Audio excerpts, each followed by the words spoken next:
Samantala, patuloy na minomonitor ng PHIVOLCS ang pag-aalburuto ng Bulkang Mayon. Narito si Kring Lacson mag-uulat live.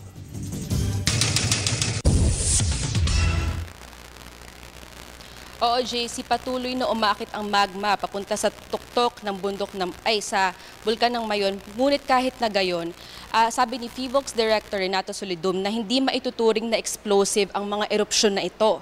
Ayon kay Solidum, gumugulong sa southeastern slope ng bulkan ang mga piraso ng lava, ngunit hindi naman maituturing na explosive ang mga erupsyon na ito na nagaganap noong Lunes pa. Ito ang sinabi ni Solidum nang amin siyang makapanayam.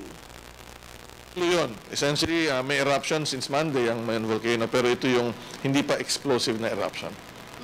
Ito yung non-explosive eruption, or you can describe it as yung effusion ng lava or extrusion ng lava, no? Dumarami rin ng aktibidad ng rockfall o kaya ng mga nahuhulog na bato mula sa bulkan. Sa ngayon nga, meron ng nabilang na 251 rockfall events at magpapatuloy ito.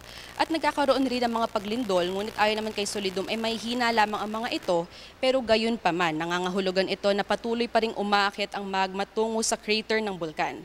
At kahit na may pagtaas ng aktibidad ang Mayon ay nasa alert level 3 pa lamang ito at sa ngayon naman ay hindi naman siya aakyat sa alert level 4. Ayon kay Solidum, wala pang senyales na kailangan itong itaas dahil hindi pa naman sumusobra sa mga parametro ng PHIVOLCS ang aktibidad ng Mayon. At yan ang latest mula dito sa PHIVOLCS. Para sa Telebisyon ng Bayan, Kring Lacson. Balik sa inyo.